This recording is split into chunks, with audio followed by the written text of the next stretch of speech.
Assalamualaikum warahmatullahi wabarakatuh. Anak-anakku sekalian, siswa-siswi kelas 11 peminatan IPA ya, saya ulangi lagi, peminatan IPA, IPS dan bahasa mata pelajaran fikih sesuai dengan KMA 183. Minggu ini kita akan melanjutkan pembahasan bab 2, yaitu tentang hudud dan hikmahnya. Gimana kabar anak-anak sekalian? Mudah-mudahan tetap sehat ya di pandemi Covid ini. Allah menguji kita, mudah-mudahan tetap sabar, dan mudah-mudahan ayah sama ibu kita, keluarga kita diberikan oleh Allah kesabaran, ketabahan, rezeki tetap diberikan oleh Allah di segenap tempat, layak tasib tanpa ditunda-tunda. Anak-anak tetap belajar yang rajin, jangan lupa sholat, karena sholat itu adalah perkara yang sangat besar yang akan dimintai pertanggungjawaban di akhirat nanti adalah sholat. Anak-anak sekalian, kita bicara tentang hudud dan hikmahnya. Sebelumnya kita bicara jinayat, ini hudud. Kalau jinayat, tindak fikih yang berbicara tentang tindak kejahatan berupa pembunuhan, penganiayaan beserta sanksi hukum.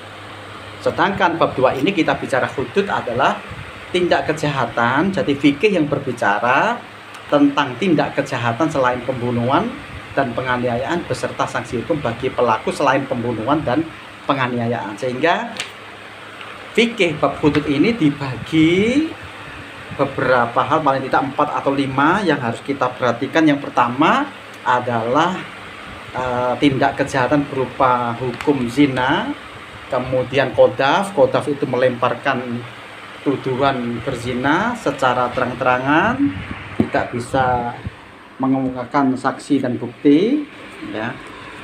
Ini namanya qadzaf. Kemudian yang ketiga minum minuman keras, khamr. Yang keempat mencuri. Yang kelima menyamun, merampok, merompak. Dan yang keenam adalah bughot atau pembangkang atau pemberontak. Anak-anakku sekalian, kita awali pertemuan kita dengan bacaan basmalah. Bismillahirrahmanirrahim. Langsung saja, PowerPoint sudah saya kirim, langsung kita simak. Yang pertama yaitu pengertian zina.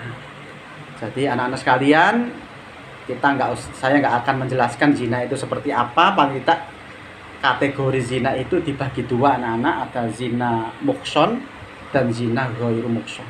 Zina muhson adalah zina yang dilakukan oleh suami ya, zina yang dilakukan oleh seseorang yang sudah punya suami dan sudah punya istri, namanya zina muhson ya.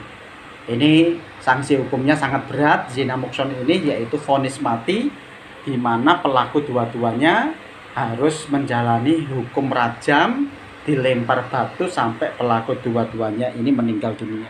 Ini namanya zina muhson. Yang kedua adalah zina ghairu muhson. Zina ghairu muhson adalah zina yang dilakukan oleh sepasang laki-laki perempuan yang sama-sama belum menikah, yang laki-laki lajang atau bujang, yang perempuan masih gadis, melakukan zina seperti suami istri ya, belum ada ikatan pernikahan yang sah, namanya zina ghairu muhson. Sehingga sanksi hukum bagi pelaku zina ghairu muhson itu ada agak sedikit ringan, yaitu keduanya harus menjalani sanksi hukum berupa dicambuk 100 kali cambuk. Setelah itu diasingkan, yang satu sebelah utara, yang perempuan, yang laki-laki sebelah selatan selama 1 tahun penuh. Ini kemudian yang kedua anak-anak sekalian ya, yaitu qadzaf. Qadzaf itu anak-anak sekalian pengertiannya secara bahasa yaitu melempar, secara istilah yaitu menuduh orang baik-baik melakukan zina. Nah, ini jadi tidak bisa mengemukakan saksi bukti, dia menuduh seseorang, maka dia termasuk kategori pelaku qadzaf. Dan sanksi hukum bagi pelaku qadzaf itu adalah dicambuk ya. Bagi orang merdeka 80 kali cambuk, bagi budak itu 40 kali cambuk. Kemudian yang ketiga adalah minum minuman keras ya. Jadi minum minuman keras ini atau khamr, ini jelas ketentuannya, kullu muskirin khamrun, setiap yang memabukkan disebut khamr, wa kullu khamrun haramun, dan khamr sedikit atau banyak tetap hukumnya adalah haram. Itu hadis. Di Quran kita bisa menjumpai dalam Al-Maidah 90, ya ayyuhalladzina amanu innamal khamru wal maisiru wal ansabu wal azlamu rijsun min amalis syaitan fajtanibuhu la'allakum tuflihun. Hai orang-orang yang beriman, sesungguhnya minum keras, berjudi, berkorban untuk berhala, mengundi nasib dengan panah adalah termasuk perbuatan syaitan, maka jauhilah perbuatan itu agar kamu mendapat keberuntungan. Hukuman bagi peminum minuman keras, jumhur ulama mengatakan sanksi hukumnya adalah, ini menurut Hanafi, Imam Maliki, Hambali berpendapat bahwa jumlah pukulan dalam had minuman keras adalah 80 kali. Sedangkan Imam Syafi'i dan ulama Zahiriyah berpendapat bahwa jumlah minuman keras hadnya 40 kali, tetapi Imam Hakim boleh menambahkan sampai 80 kali tambahan. Ya.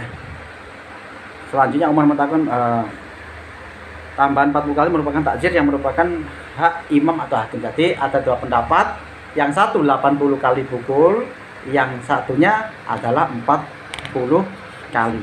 Berikutnya adalah mencuri. Ya. Mencuri secara bahasa yaitu mengambil harta dengan sembunyi-sembunyi, sedangkan secara istilah yaitu akhodal malu khafiyya wa dolaman min kharajin mislahu. Mencuri adalah mengambil harta orang lain dengan sembunyi-sembunyi tanpa sepengetahuan pemiliknya dan tempat yang semestinya harta itu disimpan. Untuk had bagi pelaku pencurian ini itu diatur dalam syariat. Mencuri yang pertama memenuhi 1 nisab curi, jadi syaratnya harus memenuhi 1 nisab curi, yaitu 1/4 dinar atau 3,34 gram emas atau 1/4 dinar. Maka ketika dia mencuri yang pertama, tangan kanan dipotong, mencuri yang kedua kaki kiri, mencuri yang ketiga tangan kiri, mencuri yang keempat kaki kanan. Jadi itu bagi pelaku pencurian sampai 4 kali. Kemudian yang berikutnya adalah penyamun, perampok, dan perompak. Ya, penyamun, perampok, dan perompak ini sama-sama kejahatan, cuma bedanya kalau penyamun itu di tempat yang sembunyi, perampok di tempat yang terbuka, perompak di tengah laut. Jadi itu yang membedakan. Hukuman bagi penyamun, perampok, dan perompak: 1. Jika hanya mengambil hartanya saja, tidak dibunuh, maka dihukum potong tangan dan kaki secara menyilah. Yang kedua, jika hanya membunuh tidak mengambil hartanya, maka dia dihukum mati. Yang ketiga, jika mengambil harta dan membunuh, maka dihukum mati kemudian disalib. Yang keempat, jika seseorang tidak merampas harta orang lain dan tidak juga membunuhnya, semisal kala itu dia hanya menakut-nakuti, maka sanksi hukumnya diasingkan, dipenjarakan keluar wilayahnya. Jadi itu yang terakhir, yaitu bugot. Bugot itu secara bahasa berarti melampaui batas atau dolim atau menyimpang dari kebenaran.